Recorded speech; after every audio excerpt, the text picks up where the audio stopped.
The year was 1977. Two spacecraft, Voyager 1 and Voyager 2, were launched.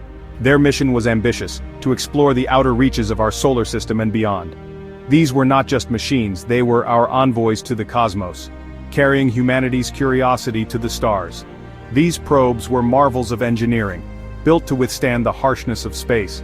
They carried sophisticated instruments ready to unlock secrets of distant worlds. Each Voyager also carried a golden record, a message in a bottle cast into the cosmic ocean. The launch window was critical, planned for years by NASA scientists. A rare alignment of planets was key, allowing the Voyagers to use gravity assists. Like a cosmic slingshot, each planet would propel them to the next, saving fuel and time, making this grand tour possible. Voyager 2 launched first on August 20th, Voyager 1 followed on September 5th on a faster path, destined to reach Jupiter and Saturn first and eventually to leave our solar system ahead of its twin. Humanity watched with bated breath as our silent ambassadors began their epic voyage, a journey that continues to inspire us all. The Voyager missions were conceived around a special event, a grand tour opportunity. This was a specific alignment of the outer planets, Jupiter, Saturn, Uranus, and Neptune.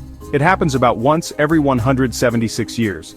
This alignment allowed for gravity assists, a clever way to travel through space. The spacecraft could swing from one planet to the next, gaining speed and changing direction. Think of it like cosmic billiards, each planet acting like a bumper. This technique saved enormous amounts of fuel and drastically reduced travel time. Without it, reaching Neptune would take decades longer. The Voyagers were designed to seize this moment, visiting all four gas giants in a single mission. Voyager 2 was tasked with the full grand tour, visiting all four giant planets. Voyager 1 had a slightly different path, exploring Jupiter and Saturn intensely. Then, its trajectory would take it out of the plane of the planets, heading towards the edge of the solar system. This dual approach maximized scientific return, offering two perspectives on our cosmic neighborhood. The planning was meticulous, every trajectory calculated with precision. Even small errors could derail the mission. But the engineers and scientists at NASA were brilliant. They charted a course through the heavens, a path for these robotic explorers to follow. The grand tour was more than just a mission, it was a demonstration of our understanding of the universe. First stop, Jupiter, the king of planets in our solar system. Voyager 1 arrived in 1979, followed by Voyager 2. What they found was breathtaking. Jupiter was a dynamic, turbulent world. Its great red spot, a storm larger than Earth, had been raging for centuries. The Voyagers sent back stunning images of swirling clouds and complex weather patterns. They discovered active volcanoes on Jupiter's moon, Io, the first seen beyond Earth. Europa, another Jovian moon, showed a smooth, icy surface, hinting at a vast ocean beneath. Ganymede, the largest moon, revealed its own magnetic field. These moons were complex worlds in their own right. Next, the Voyagers flew to Saturn, famous for its magnificent rings. The spacecraft arrived in 1980 and 1981, providing unparalleled views of the ring system. Not just a few solid bands, but thousands of intricate ringlets composed of ice particles, dust, and rock. Saturn's moon Titan also captivated scientists with its thick, hazy atmosphere. Voyager 1 made a close flyby of Titan, altering its path and sending it on its journey out of the solar system. The data from Titan suggested a world with liquid methane lakes, a truly alien landscape. The Voyagers rewrote our textbooks on these giant planets. After Saturn, Voyager 2 continued its journey to the ice giants, Uranus and Neptune. These were largely unexplored territories, mysterious blue orbs in the distant solar system. Voyager 2 reached Uranus in 1986, the first spacecraft to visit this planet. Uranus was an oddball, tilted on its side, essentially rolling around the sun. Its magnetic field was also strangely offset. The images revealed a surprisingly bland atmosphere, a pale blue sphere. Voyager 2 discovered new moons and rings around Uranus. Miranda, one of its moons, was particularly bizarre, suggesting a violent geological past.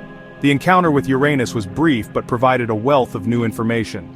Then it was on to Neptune, the final planetary encounter for Voyager 2. It arrived in 1989, revealing Neptune as a vibrant, deep blue planet. Unlike Uranus, it had visible storm systems, including the Great Dark Spot. Winds on Neptune were the fastest in the solar system, reaching over 2,000 kilometers per hour. Voyager 2 also studied Neptune's largest moon, Triton, with a retrograde orbit. The spacecraft discovered geysers of nitrogen ice erupting from Triton's surface. With the Neptune flyby, the planetary phase ended and Voyager 2 followed Voyager 1 towards interstellar space. After their planetary encounters, the Voyagers kept going, heading for the boundary of our solar system. This region is called the heliosphere, a vast bubble created by the sun's solar wind. The edge of this bubble is the heliopause, beyond which lies true interstellar space. Voyager 1 was the first to approach this boundary. In August 2012, the data shifted dramatically. Voyager 1 had crossed the heliopause, entering interstellar space, a monumental achievement for humanity. Voyager 2 followed, crossing the heliopause in November 2018. The two Voyagers act as our eyes and ears in this distant realm. Before reaching true interstellar space, the Voyagers passed through the heliosheath. This is the outer layer of our heliosphere, a turbulent zone where the solar wind slows down. Voyager 1 entered the heliosheath in 2004, followed by Voyager 2 in 2007. They sent back crucial data about this mysterious area. The magnetic fields became stronger and more chaotic. The density of particles changed, like navigating choppy waters before breaking out into the calmer sea of interstellar space. One intriguing discovery is the hydrogen wall, a region where interstellar hydrogen piles up just outside the heliopause. The Voyagers detected this buildup, a cosmic fog bank at the edge of our solar influence. As Voyager 1 crossed into interstellar space, it measured a sudden increase in plasma density. The spacecraft are still out there, sending back data about this uncharted territory. Once in interstellar space, the Voyagers encountered a new environment filled with cosmic rays. Cosmic rays are high-energy particles from supernovae, black holes, and other energetic events. Inside our heliosphere, the sun's magnetic field offers some protection, but outside the Voyagers are fully exposed, measuring a significant increase in these rays. This data is vital for understanding our galaxy and the hazards of interstellar travel. The Voyagers act as particle detectors, sampling this exotic rain of particles. They also found that the interstellar magnetic field was different, stronger, and oriented differently than expected. The magnetic field data was particularly interesting, suggesting a porous boundary where interstellar and solar influences mingle. Communicating with the Voyager spacecraft is an incredible challenge. They are now billions of miles away, with signals taking more than 22 hours to reach us.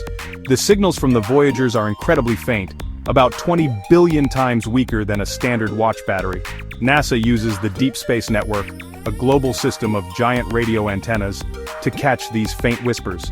The spacecraft themselves have limited power, with radio transmitters similar to the power of a refrigerator light bulb. Yet, this tiny power output has to travel across the solar system and beyond. Engineers have had to make tough choices, turning off certain instruments to save energy. The mission is expected to continue sending data into the late 2020s, perhaps even into the 2030s. The Voyager missions have profoundly changed our view of the universe and our place within it. They showed us the diversity of worlds in our own solar system and took us beyond, into the realm of the stars.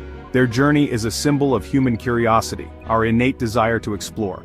What does the future hold for interstellar exploration? Scientists are already dreaming of new missions, faster, more capable spacecraft, perhaps using new propulsion technologies. The goal is to reach even farther, to study the local interstellar medium in greater detail. The Voyager legacy is not just about scientific discovery, it's about inspiration.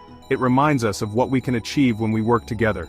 The pale blue dot image taken by Voyager 1 shows Earth as a tiny speck in the vastness of space, a powerful reminder of our shared home and our responsibility to cherish it and each other.